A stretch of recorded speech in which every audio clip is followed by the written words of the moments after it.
Amém. Graças a Deus. Capítulo 11. Vamos falar de mais uma qualidade de uma pessoa madura, de um líder maduro. E essa é a qualidade de nós sermos uma pessoa confiante. O líder tem essa capacidade e ele deve expressar essa confiança. Porque a falta de confiança no ministério, a falta de confiança na nossa vida é um obstáculo perigoso para qualquer pessoa que deseja alcançar o propósito que Deus idealizou para que nós alcançássemos. Nós não somos, amados, confiantes em nós mesmos. Não estamos falando que nós somos confiantes em nós mesmos. Nós estamos falando de sermos pessoas que nós somos confiantes, que Deus nos capacita para fazer aquilo que Ele nos chamou para fazer. Que Deus nos dá a inspiração para que nós possamos fazer aquilo que nós precisamos fazer. De que Deus nos chama em primeiro lugar para fazer aquilo que nós precisamos fazer. João capítulo 15, verso 5 vai dizer: porque sem mim nada podeis fazer, e nós sabemos disso e nós confiamos nisso. Não no senso de que eu vou olhar para mim mesmo e vou dizer, não, realmente eu não posso fazer nada. Não, sem Ele. Mas nós entendemos que nós temos Ele, através da pessoa do seu Espírito. Então com Ele nós podemos todas as coisas, com Ele. Filipenses 3:3 vai dizer, porque nós é que somos a circuncisão. Nós que adoramos a Deus no Espírito e nos gloriamos em Cristo Jesus e não confiamos na carne. Não confiamos na nossa própria habilidade. Jeremias 17:5 na Bíblia Viva vai dizer: o Senhor diz, maldito é o homem que confia nas suas próprias forças e na capacidade humana, afastando o seu coração do Senhor. Mais uma vez eu digo, João 15:5, sem mim nada podeis fazer. E a nossa confiança está na nossa habilidade de crer que Deus nos chamou, Deus nos influencia, Deus nos capacita para fazer aquilo que nós precisamos fazer. Isso é uma das qualidades de um líder, uma pessoa confiante. Deus não te criou para o fracasso. Você pode dizer isso para você mesmo? Deus não me criou para o fracasso. Então, gente, não desanime. Se você tropeçar no meio da jornada, Ele tem o poder para te levantar. E assim Ele faz para que você continue na jornada. Não desanime. Nós estamos no meio desse nosso processo, dessa nossa caminhada, onde nós estamos falando sobre qualidades essenciais de um líder. E no meio dessa jornada eu tenho que dizer para você, não desanima. Por mais que você tenha, às vezes, falhado, por mais que você tenha abrido mão de algumas coisas, não desanime, volta. Deus te incentiva na jornada, gente. Em algumas situações, é claro, que a gente olha para o natural, e a gente olhando para o natural, a gente pensa em desistir. Eu coloquei algumas situações aqui com relação ao ministério de louvor, e eu coloquei aqui que às vezes seria uma grande alegria participar de um ministério de louvor onde não tivesse pessoas. Qualquer coisa onde pessoas estão envolvidas, você vai ter que lidar de forma própria com a situação. Veja só a situação que eu coloquei. Seu vocalista principal está doente, seu baixista está trabalhando fora da cidade e seu tecladista não consegue acordar e ninguém ligou para que alguém o substituísse. E você fala, caramba, cara. Um grupo pequeno, mas influente na igreja, ligou para o seu pastor dizendo que não gostaram das últimas músicas que você ensinou. Após 2 anos na sua igreja, você ainda não tem um baterista que consiga manter o ritmo. Sua melhor cantora disse para você que não virá mais ao ensaio se não tiver a oportunidade de fazer o solo. Ministério, gente, são pessoas. E nós temos que saber lidar com esse tipo de situação e mesmo assim ainda manter a nossa confiança de que Deus me chamou e Deus vai fazer a obra que Ele me capacita para que eu faça. Em muitos momentos nós temos que lidar com o nosso próprio coração. Ninguém parece apreciar ou até mesmo notar que além do seu trabalho secular, você ainda coloca mais 5 a 10 horas por semana para o time de música. Você desistiu de confrontar seu guitarrista, cuja atitude crítica e orgulhosa está afetando todo o time. Você não consegue se lembrar quando foi a última vez que realmente orou de verdade e se sente um hipócrita quando lidera nos cultos. Você nunca dispõe de tempo bastante para planejar, preparar, estudar, ensaiar ou trabalhar para o time de música, o que te faz considerar o que você está fazendo com o seu tempo. Então nós temos que lidar com pessoas e nós temos que lidar com situações do nosso próprio coração, e ainda assim a Bíblia nos chama a nós sermos pessoas confiantes e não desistirmos, gente. Mas mesmo assim, apesar das dificuldades, você confia que a alegria de liderar a adoração pesa mais do que os desafios. Você pensa em desistir, às vezes. Mas a pessoa confiante, ela vai renovando a sua mente ao ponto de chegar numa determinada situação e não pensar em desistir mais, porque você sabe o que Deus te chamou para fazer.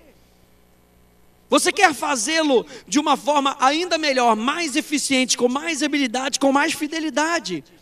Leia aí comigo Romanos capítulo 8, verso 28 a 39, diz: sabemos que todas as coisas cooperam para o bem daqueles que amam a Deus, daqueles que são chamados segundo o seu propósito. Porquanto os que de antemão conheceu, também os predestinou para serem conformes à imagem do seu Filho, a fim de que ele seja o primogênito entre muitos irmãos. E aos que predestinou, a esses também chamou. E aos que chamou, a esses também justificou. E aos que justificou, a esses também glorificou. Que diremos, pois, à vista dessas coisas? Se Deus é por nós, quem será contra nós?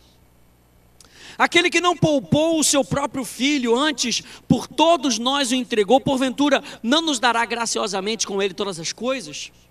Quem tentará acusação contra os eleitos de Deus? É Deus quem os justifica. Quem os condenará? É Cristo Jesus quem morreu, ou antes, quem ressuscitou, o qual está à direita de Deus e também intercede por nós. Quem nos separará do amor de Cristo?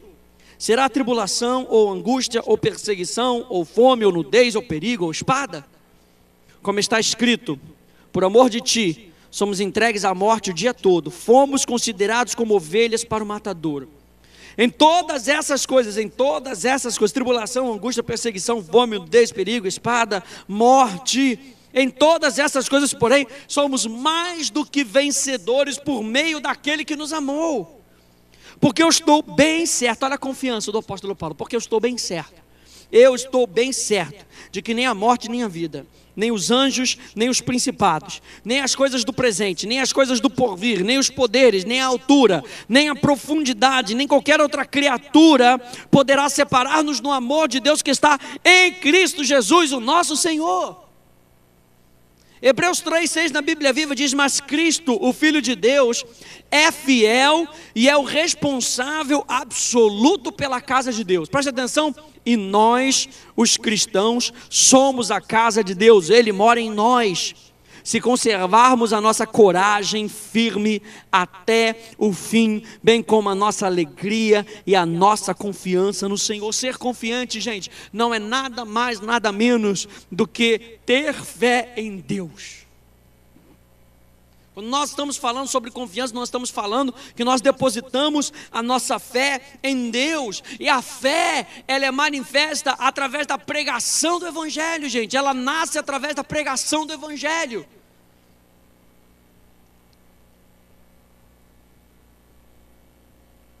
O Evangelho, gente, o Evangelho não são as boas novas de que pessoas mais se tornam pessoas boas. Eu guardei isso firme no meu coração. O Evangelho é a realidade de que você estava morto, mas hoje você tem vida e vida em abundância. E eu ando com base na minha crença de que eu sou um ser vivo para Deus. Essa é a minha confiança. Foi isso que nasceu em mim, quando eu ouvi as palavras do Evangelho, que Jesus Cristo morreu por mim, para que eu tivesse vida. E não qualquer tipo de vida, a vida de Deus. Então, gente, o seu potencial, a sua visão, os seus sonhos são um retrato do que você pode se tornar da visão de Deus acerca de quem você é, aonde você tem que chegar. E quando você acredita naquilo que Deus te disse, isso te ajuda a trazer aquilo que Deus te disse de dentro para fora. E pasmem, e influenciar vidas com isso. E influenciar vidas com isso. Sua crença, gente, controla tudo o que você faz. Sua crença controla tudo o que você faz. Tudo. A nossa convicção, gente, então deve ser baseada no nosso compromisso com as Escrituras. A nossa convicção deve ser baseada no nosso compromisso com as Escrituras. A nossa convicção bíblica é, na realidade, o produto de 3 coisas que caracterizam o líder cristão ideal ou a pessoa madura. Número 1, o que caracteriza uma pessoa madura, conforme a convicção bíblica? Número 1, compromisso com as Escrituras como sendo autoridade na sua vida. Quem governa a sua vida é o que a palavra de Deus diz. E o bispo Agostinho de Hipona, conhecido como Santo Agostinho, diz que a fé, ela cambaleará se a autoridade das Escrituras vacilar. Se você tirar a palavra, as Escrituras como base da sua vida, a sua fé não será uma fé constante. Você será levado por toda sorte de vento que chega, por toda sorte de doutrina que chega. Então, o compromisso com as Escrituras define a nossa maturidade. Número 2, a construção das crenças e convicções específicas baseadas nessa autoridade. Ou seja, a autoridade da palavra é que vai gerar a crença correta no nosso coração, a convicção correta no nosso coração. Nós já falamos sobre isso, sobre sermos pessoas de valores, e esses valores devem estar arraigados na palavra, e é isso que nos faz acreditar que os nossos valores são valores corretos, que agradam a Deus. Número 3, um líder maduro, uma pessoa madura é uma pessoa de coragem, é coragem para agir com base nessas convicções pela fé. Então as Escrituras, elas são o fundamento da nossa vida, elas geram fé, e essa fé gera coragem para agir.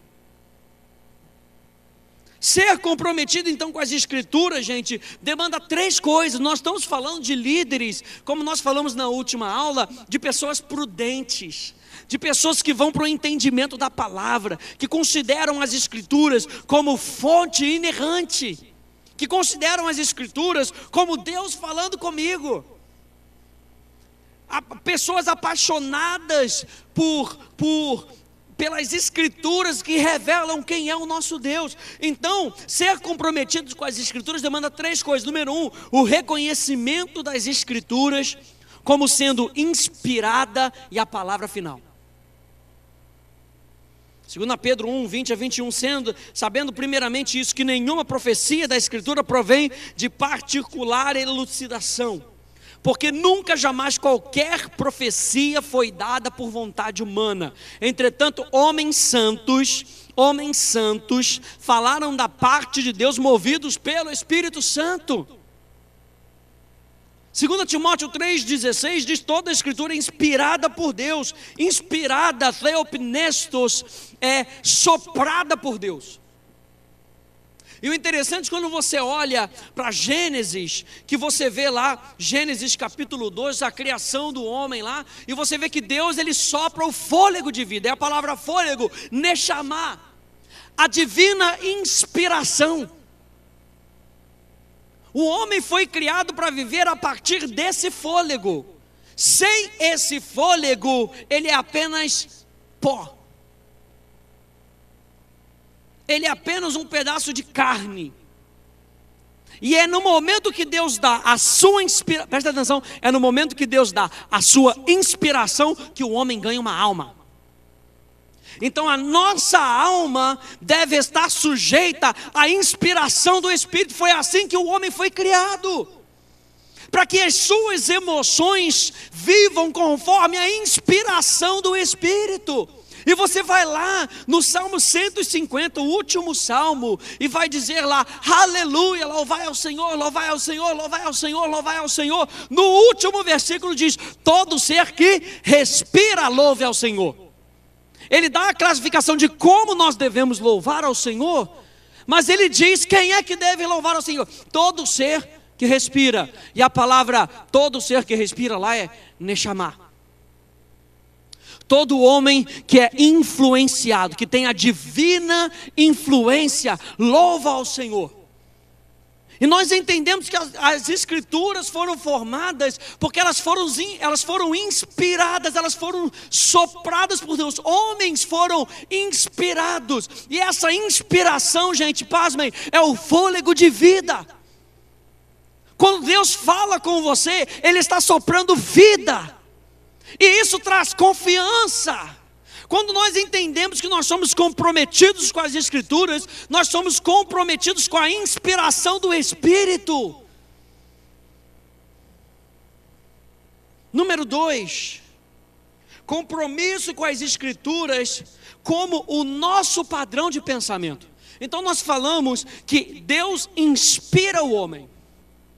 E que a formação do ser humano, como espírito, alma e corpo, Deus cria um objeto de carne e sopra nele o fôlego de vida. No momento que Ele sopra nele o fôlego de vida, esse fôlego de vida, ele gera um ser vivente, uma alma vivente. Então a alma é um subproduto do fôlego de vida, do Espírito Santo, da inspiração divina. Então isso deve alterar a nossa forma de pensamento. A nossa forma de pensamento deve ser conforme a inspiração. E a palavra de Deus, as santas Escrituras, são inspiradas por Deus. Então nós precisamos usar as Escrituras para filtrar tudo o que vem na nossa mente. Isso significa que as Escrituras têm prioridade sobre as nossas opiniões e sobre as nossas experiências. Aleluia.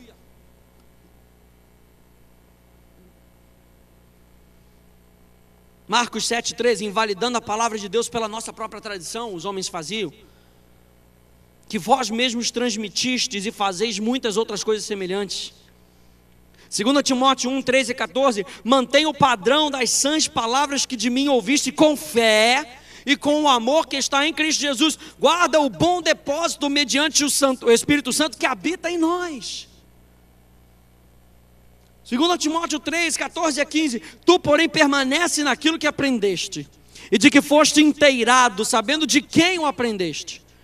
E que desde a infância sabes as sagradas letras, que podem tornar-te sábio para a salvação pela fé em Cristo Jesus.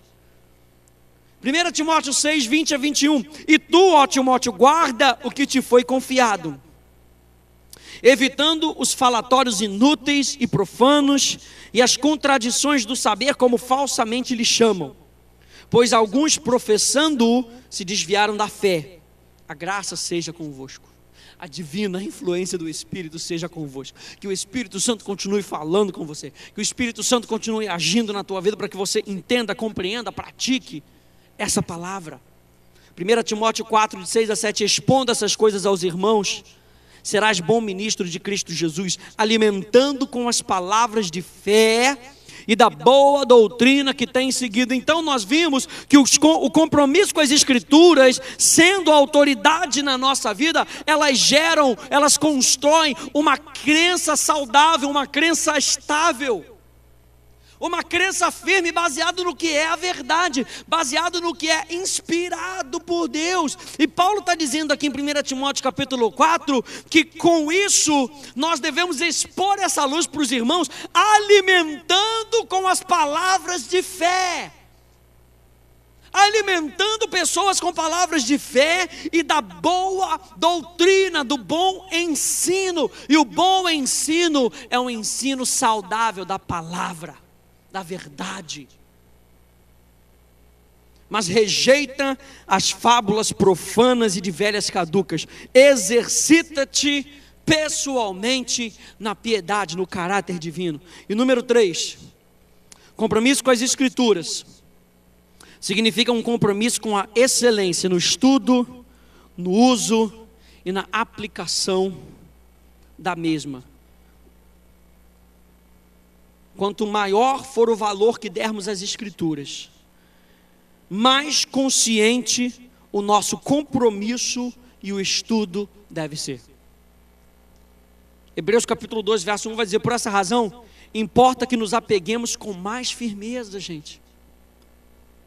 Esse compromisso em não largarmos a palavra, ela traz confiança na nossa vida, confiança de que aquele que está passando a palavra, aquele que está passando a verdade, ele mesmo é alimentado por essa verdade.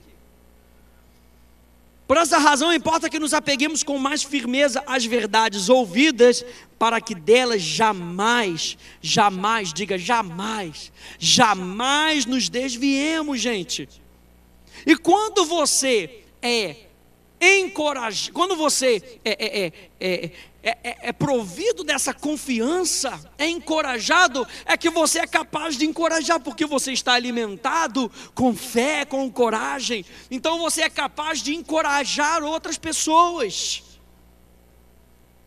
Veja aí, Marcos capítulo 15, verso 43 na NVI. José de Arimateia, membro do destaque do Sinédrio, que também esperava o reino de Deus, dirigiu-se corajosamente a Pilatos, porque ele tinha a expectativa do reino. Lembra que nós falamos sobre sermos pessoas de valores, e uma das considerações é que nós devemos ter uma expectativa de que o reino de Deus vai se manifestar. E da onde que nós tiramos essa expectativa? Nós tiramos essa expectativa das promessas de Deus.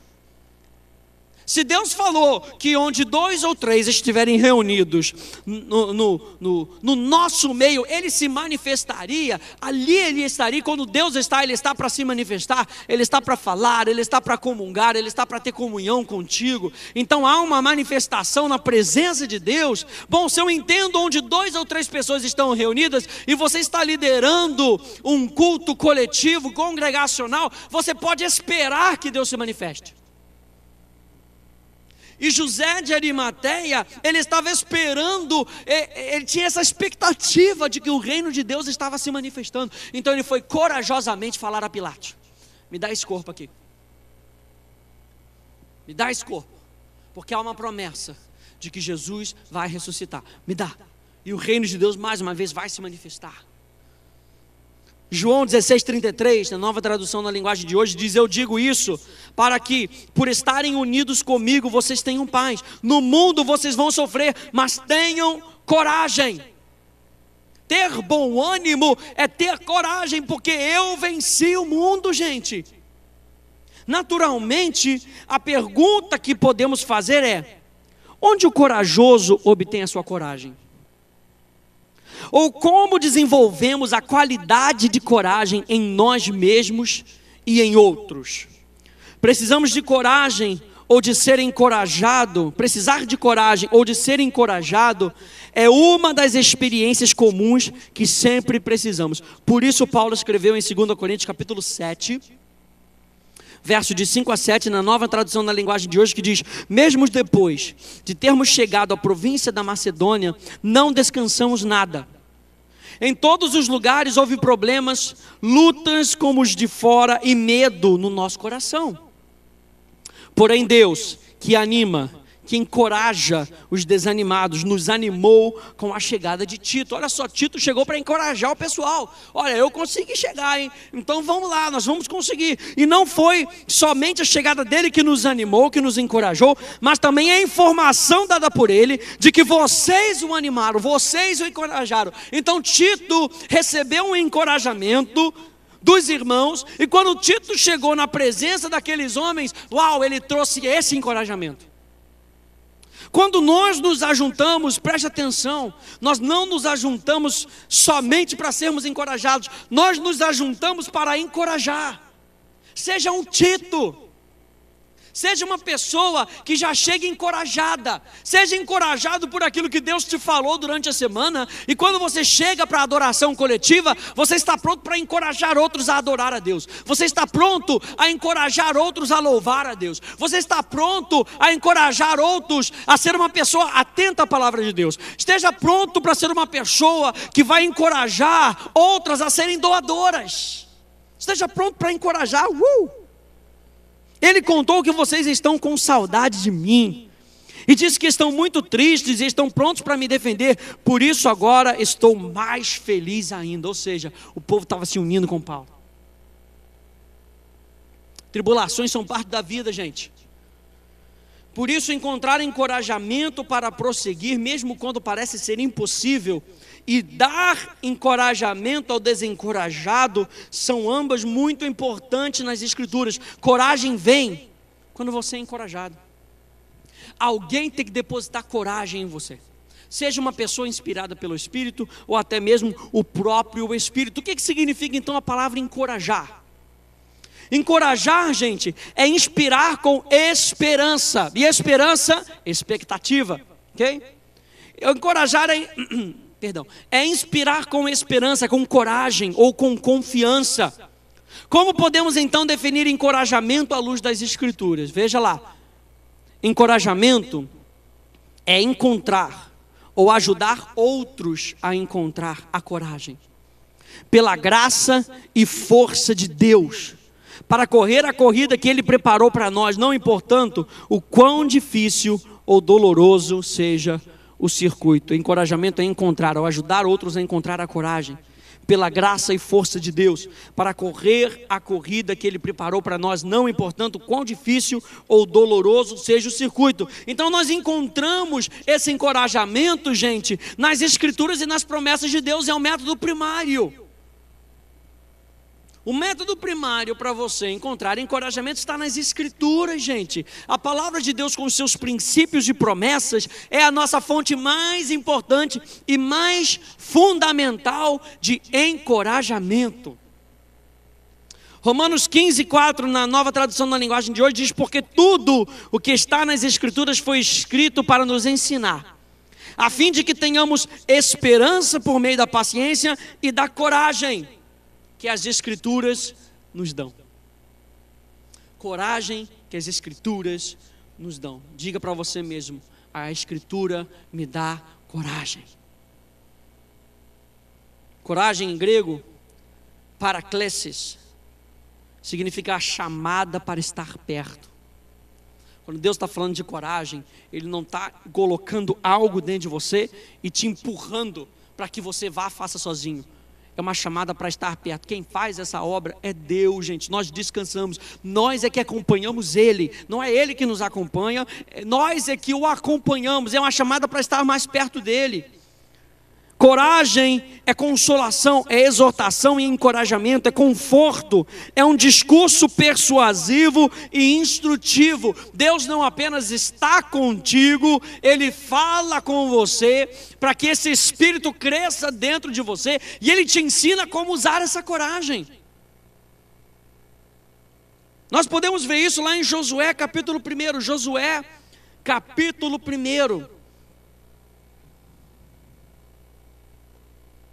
Josué capítulo 1. E aqui, do verso 1 ao verso 9, nós podemos ver 4 fontes de encorajamento. Para a gente terminar, 4 fontes de encorajamento que nós podemos aprender com essa vida de Josué. Então nós já entendemos que o básico da nossa vida, o que traz o encorajamento para a nossa vida, é a palavra. Nós estamos falando que pessoas confiantes são pessoas que são centradas na palavra, nas Escrituras.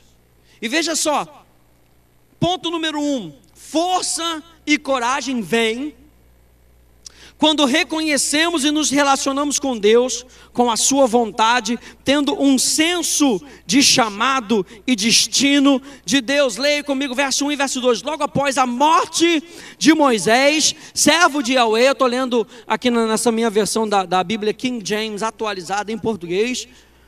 Logo após a morte de Moisés, servo de Yahweh, falou o Eterno a Josué, filho de Num, falou o Eterno a Josué. Yehoshua ben Nun, está aqui na minha Bíblia, escreveu aqui em hebraico. Josué, filho de Nun, falou o Senhor com Josué. Josué conseguia ouvir a voz de Deus. Falou o Senhor com Josué. Então nós vemos o princípio aqui da revelação, da inspiração. Josué tinha o seu coração aberto para ouvir a voz de Deus. E é Deus, a própria pessoa de Deus, quem vai iluminar a sua própria vontade. Nós não conseguimos conhecer a vontade de Deus a parte de Deus. Deus é quem revela a sua vontade. Nós vimos isso lá quando nós falamos sobre conhecendo a Deus, sobre Deus se revelando. É Deus quem se revela. Então falou o Senhor com Josué. O Senhor é quem falou com Josué. É o princípio da revelação divina. E é isso que forma o fundamento para a coragem e convicção, para a fé e ação. É Deus iluminando a sua vontade e a sua sabedoria com a sua palavra. Deus fala no verso 1, a revelação de Deus para Josué. E no verso 10, Josué fala com o povo, ele transmite para o povo. No verso 1, Deus fala com Josué, com o líder. E quando Deus fala com o líder, ele multiplica isso para as outras pessoas no verso 10. Deus encoraja Josué e Josué vai e encoraja o povo. Deus encoraja você e usa você para encorajar outras pessoas. Uma das nossas funções como líder é encorajar pessoas, para que elas possam chegar aonde elas foram planejadas para chegar. A segunda coisa que nós vemos aqui nesse ponto é que ele fala ao servo de Moisés. Isso nós vemos o impacto no desenvolvimento do caráter e da coragem para aceitar a vontade e o chamamento de Deus. Ou seja, Josué ali naquele princípio, ele entende que ele estava debaixo de um treinamento. Ele era o adorador de Moisés. Essa palavra servo aqui também significa o adorador de Moisés. E ele estava debaixo de um treinamento. Veja só outra coisa, Moisés meu servo é morto. Verso 2, Moisés meu servo morreu. Ou seja, acabou uma era, é chegada a hora de começar uma outra era. E Deus escolhe Josué porque ele era adorador. E um adorador conhece princípios de adoração. E princípios de adoração são princípios de honra. E eu digo para você que a adoração, quando a gente fala sobre a palavra adoração, adoração não é somente algo que faz referência a Deus. A adoração, ela envolve três palavras básicas, três respostas básicas: temor, submissão e serviço. E você pode usar essas três palavras básicas para qualquer coisa que você faz na vida. Josué entendia o que era adoração, porque ele servia um homem de Deus que adorava a Deus. Então, por processo de reconhecimento de que Moisés era um homem de Deus, ele servia o homem de Deus, na realidade ele também estava aprendendo a adorar a Deus, porque Moisés adorava a Deus. E Deus vira para Josué e fala: Moisés, meu servo, é morto, eu escolhi você. Então a primeira coisa que nós vemos na vida de Josué é que força e coragem vem quando reconhecemos e nos relacionamos com Deus, com a sua vontade, tendo um senso de chamado e destino divino. Ponto número 2, força e coragem vem quando descansamos em Deus. Josué estava recebendo um chamado e ele, minha gente, ele ia ter que enfrentar uma pedrada. Veja lá do ponto 6, do versículo 2 ao versículo 6. Moisés, meu servo, é morto, agora levanta-te. Atravessa esse Jordão, tu e todo esse povo. Ou seja, a primeira coisa que ele tem que fazer é cruzar o Jordão. E cruzar o Jordão significa entrar em terra hostil, entrar em terra inimiga.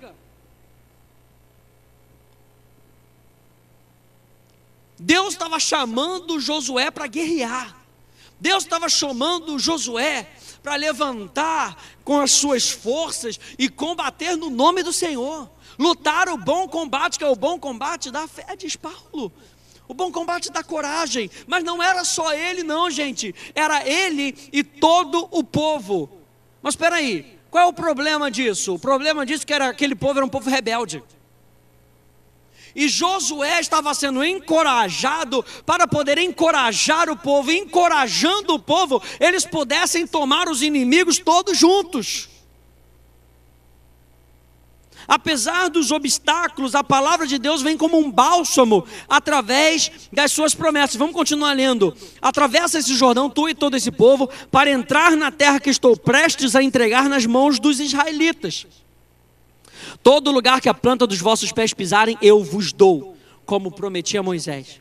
Desde o deserto e o Líbano até o grande rio, o Eufrates, toda a terra dos hititas, até o mar grande, o Mediterrâneo, no oeste, ninguém te poderá resistir durante toda a tua vida. Assim como estive com Moisés, estarei contigo, jamais te abandonarei, nem te desampararei. Sê forte e destemido e corajoso, porque tu farás esse povo herdar a terra que a seus pais jurei dar-lhe.